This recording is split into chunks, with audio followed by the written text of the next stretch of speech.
They didn't find silver in 1860. They found a gilded contagion. Every ounce pulled from the Comstock lode was instantly replaced by an equal weight of pure, debilitating paranoia, leaching the sanity out of the Sierra Nevada bedrock itself. Virginia City was never a town.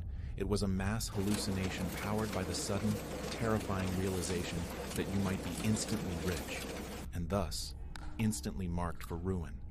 Forget the history books that romanticize the rugged pioneer spirit. That is a myth, built by people who never inhaled the metallic, claustrophobic air 600 feet down a sweltering mine shaft where the temperature alone could cook a man alive. The reality? This was hell, with a velvet lining. Money smelled different here. It wasn't the clean scent of commerce. It was sweat, timber dust, cheap champagne, and a constant undercurrent of fear. Think about it.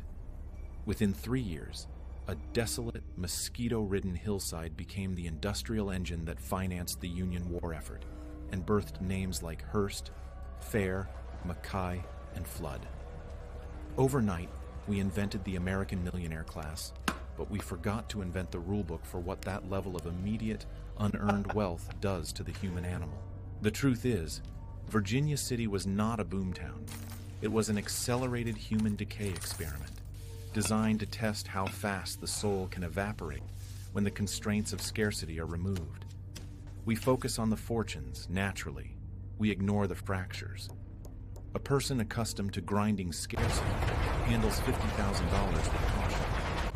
A person who wakes up Monday worth zero, and by Friday is a paper millionaire handles $50 million with suicidal recklessness. That shock, that instant pivot from nothingness to everything, it doesn't bring security. It guarantees chronic anxiety. You spend every waking moment wondering not if you will lose it all, but how fast the inevitable collapse will happen.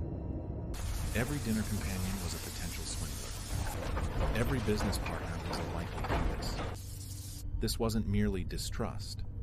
This was a society where the core psychological trust mechanism had been completely hollowed out by greed. It was a panic attack built of stone and expensive imported French silk.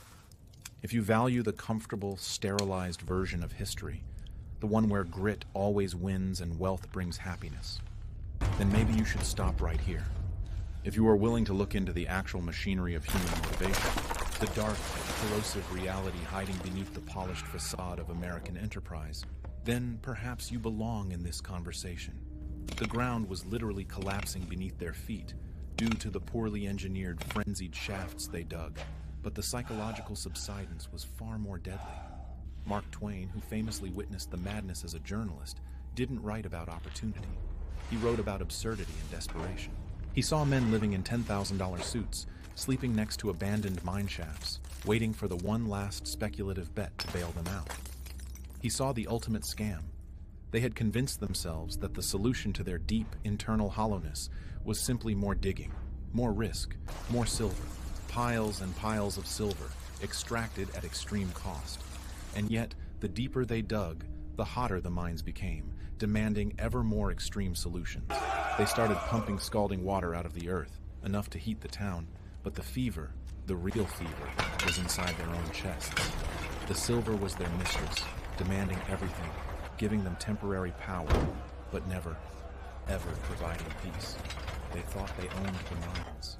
They were wrong. The lode owned them all. It owned their sleep, their wives, and ultimately, their very rhythm of reality. It was a beautiful, terrifying trap. The extreme heat required extreme solutions. They introduced massive ventilation systems, ice-cold air pumped down into the subterranean inferno. Imagine the sound. The relentless, metallic groan of the machinery fighting the earth itself. A desperate, mechanized sigh. This sound was the audio signature of desperation. But the real crisis wasn't the temperature, it was the capital expenditure. The minute you introduce high technology, the huge Cornish pumps, the complex, expensive, square-set timbering systems designed to prevent instant cave-ins, you massively increase the cost of entry. The lone prospector with a pickaxe? Finished. Done. He was irrelevant. You needed capital. Serious, brutal institutional capital. This transition is crucial. It's the exact moment the field shifted from hard labor to pure financial warfare. This is where the real sharks swam in, smiling wide while sharpening their ledger pencils. The Comstock lode was no longer a geological feature. It became a factory for printing paper, shares, stock certificates. The inherent value of the mine wasn't based on the silver being pulled out today, which was difficult and dangerous. It was based entirely on the explosive story they could sell about the silver that might be pulled out tomorrow. Future speculation was the true commodity, packaged and sold to widows and dentists across San Francisco who believed they were participating in destiny. This is how the four kings, Fair, Flood, Mackey, and O'Brien, didn't just win, they captured the entire operation. They didn't dig better. They manipulated the narrative better. They learned to run the operation as a shell game, making sure the little guys were always left holding the worthless leases while they cornered the actual deposits. They bought the politicians wholesale. They owned the judges in Carson City. They rigged the scales of justice and geology simultaneously. When they needed the stock price to spike, they'd announce a bonanza strike, flooding the market with paper they'd already secretly acquired. When they needed to buy low, they'd spread rumors of a deep water table collapse or a fault line running dry, scooping up the panicked shares of the fearful at a fraction of the cost. This level of calculated psychological cruelty is the mechanism of true financial power. It's not about finding the ore. It's about controlling the information flow about the ore. Yuahi, you think the internet made this kind of manipulation possible? No. We perfected it in the mud and dust of Nevada, with telegraph wires acting as the first hyperspeed digital communication network for lies. If you find yourself nodding, recognizing the toxic patterns of modern market hysteria, the pump and dump, the coordinated rumor mill, in this 19th century fever dream, it means you understand how human desperation fuels power. If you crave that uncomfortable clarity, that definitive understanding of the invisible levers being pulled behind the curtain of every massive boom and bust, you need to stay tuned for the next deep dive we do. They had essentially created a market where the only thing being mined consistently was anxiety itself. The silver was a byproduct. The stock price was the ultimate score. They built a massive underground city only to discover the real gold was the shared delusion of endless growth. Now, this delusion demanded architects. It demanded geniuses of fraud. Enter William Sharon, a man whose name should be a curse word in every finance textbook. Sharon was not a miner. He was a banker. And he realized something profound. The real leverage wasn't in the dirt. It was in the debt. He didn't want the silver. He wanted the control over the people extracting the silver. Sharon used his bank, the Bank of California, to fund the initial expensive equipment the miners needed, loaning them vast sums against the fluctuating value of their claims. But here is the cynical genius of it. The interest rates were designed to be unsustainable. They were structural failures waiting to happen. Sharon was waiting patiently for the moment the mine owner defaulted. He didn't foreclose. He simply absorbed the company.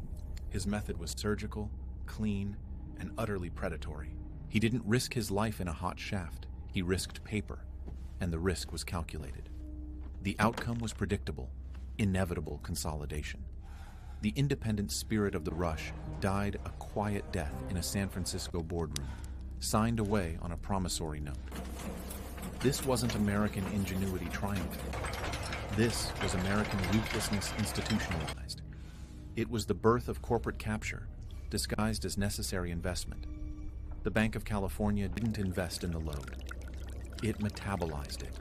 And when the lode was finally consolidated into a handful of corporate entities controlled by the Bank of California's interests, what happened to the town itself? The very physical manifestation of the fever? It became the ultimate company town, run by men whose only loyalty was to the bottom line, not to the safety or sanity of the thousands of men they employed. They squeezed every ounce of profit until the pipes were dry. They didn't care if the shafts caved in. They simply moved on to the next hustle. The true sickness of the silver rush wasn't the heat stroke or the scurvy. It was the realization that you could sweat blood for years, risk drowning or being crushed alive, only to have a man in a clean suit 300 miles away take everything you earned with a stroke of a pen. That understanding breaks the human spirit faster than any dynamite blast. It creates a vacuum of morality.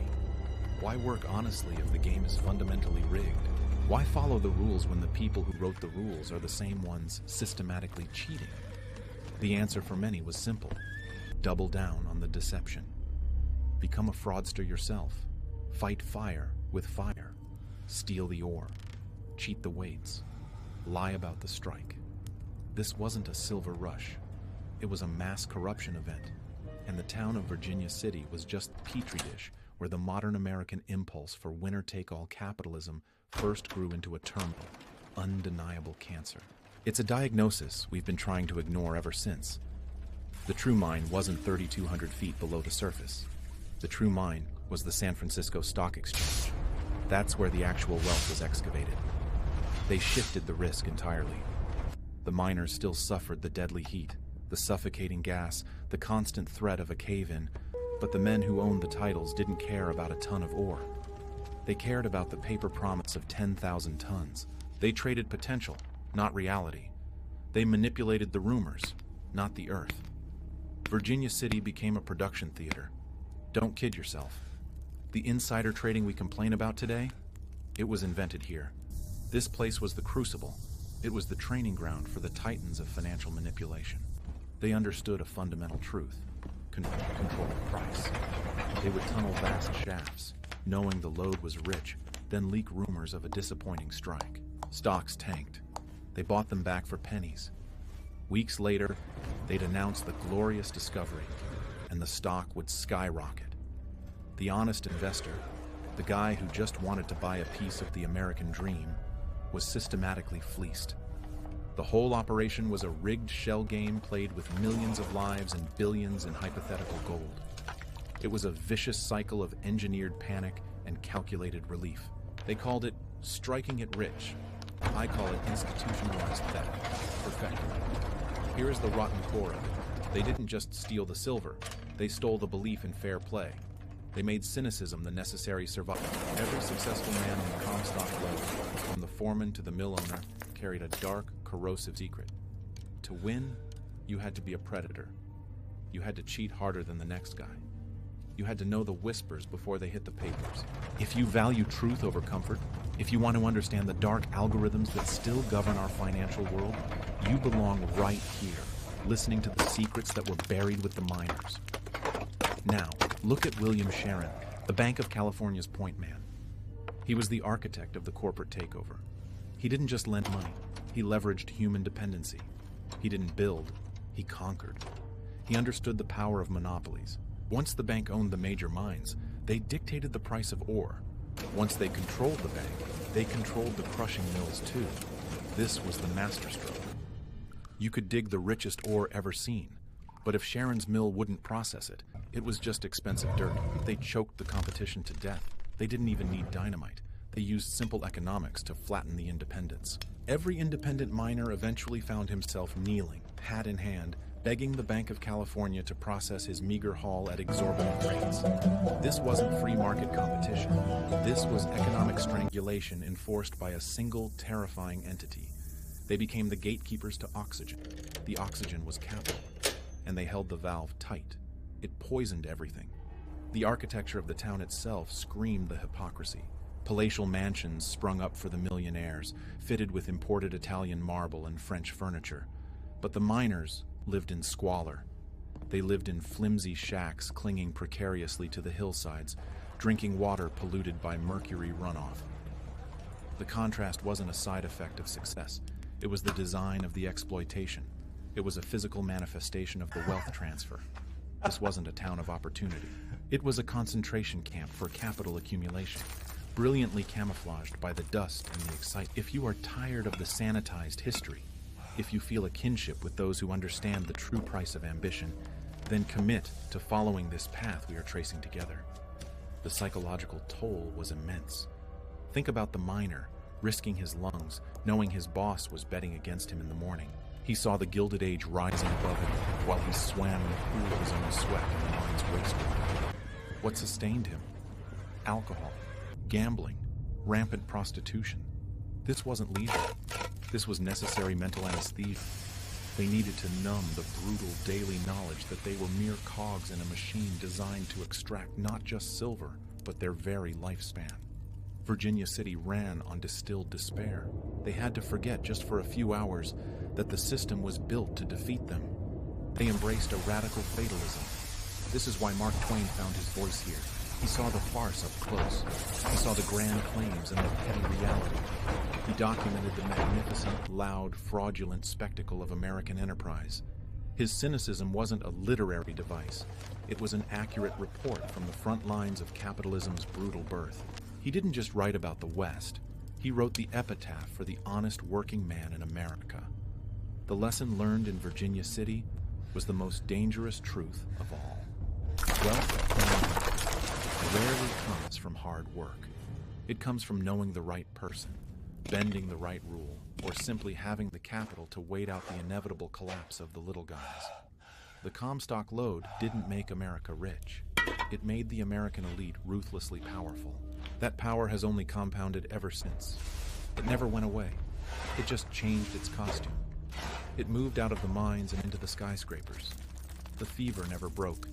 It just became endemic. They sold us the myth of the pickaxe. A lie. They told us grit was the currency, but it wasn't. The real catastrophic cost of the Comstock Lode was of dollars extracted, nor the bodies crushed by falling rock, but the fundamental normalization of the grift. It was the quiet acceptance that the American system must always chew up the many to feed the few. That psychological scar, the knowledge that personal merit means nothing when pitted against concentrated cold capital, that is the unique poison Virginia City injected directly into the American psyche. We carry it still. Look around. We are all living on the slopes of Mount Davidson now, chasing our own sliver of fool's gold. You are paying the same emotional tax as those exhausted men. Only now the payment is rendered through anxiety, through screen addiction, through the constant, low-level hum of knowing you are replaceable. The psychological architecture remains identical. They just traded the stench of sulfur for the sanitized air conditioning of the modern trading floor. Virginia City was never a boomtown built on dreams. It was a prototype for engineered scarcity and controlled desperation. It was the place where American business truly learned how to weaponize hope. That is its true terrifying legacy.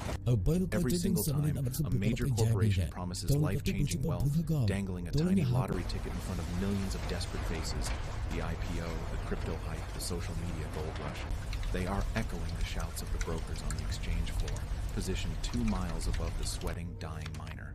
The difference between 1860 and today is merely the efficiency of the extraction. We've automated the heartbreak. We've outsourced the labor. But the ultimate extraction of human life force is more seamless than ever. The verdict stands. The Comstock Lode did not just reveal the resource wealth of the continent. It revealed the spiritual price of American ambition. It proved, definitively, that the surest way to profit is not to find the gold, but to sell the shovels, the liquor, and the shares to the people who are risking their lives to find it for you. This is the mechanism that defines our current reality. The power never disappeared. It perfected itself. It learned discretion. So ask yourself this, right now, in this moment, what price are you paying for the illusion of control? What vices do you turn to? The constant scrolling, the endless consumption, the anesthetic of manufactured noise, just to forget that you too are betting your finite time on a game rigged by the ghosts of the past. They are still winning. The machinery is oiled, flawless, and running at full capacity. You just stopped hearing the steam engine. You stopped smelling the gunpowder. But the mine shaft is open. And you are deep in. The true legacy of Virginia City is not the ghost towns it left behind, but the ghost economy it birthed. An infrastructure designed to monetize the inherent human need for upward mobility. This is why you feel that constant gnawing, that specific modern anxiety that never quite settles down. This is the spiritual toll of the American gamble. You think you're striving for financial freedom? You are actually paying the monthly maintenance fee on your own psychological cage. The brokers of the Comstock perfected the con. They sold the dream so flawlessly that even when we conceptually wake up, Leaders gis per dai trying the Tamil Sultan Rochande. Hoki Sani Agungalte Kundre We are digging our own hole cheerfully because we were promised that just around the next turn is salvation. That is the genius of the operation. The verdict is this: hope itself became the ultimate taxable commodity. It requires continuous, obsessive investment, generating massive returns for those who never have to touch the dirt. We spend our lives paying the psychological interest on a debt we didn't even realize we signed up for. The debt of expectation. Look around. Stop looking for the rich vein in your career, your investments, or your social feed. Instead, look at the people confidently telling you exactly where to dig. Their hands are spotless. Their risk is zero. Their profits guaranteed. This was never a story about geology, never a story about national resource wealth. This was always, fundamentally, a story about leverage, about who gets to sit 3,000 feet above the dust, watching the desperate masses exhaust themselves. The mine is still operating, and the final non-negotiable exit fee they demand is your peace. The choice is yours. Keep digging or walk away, knowing that the greatest wealth you possess is the time they are trying to steal.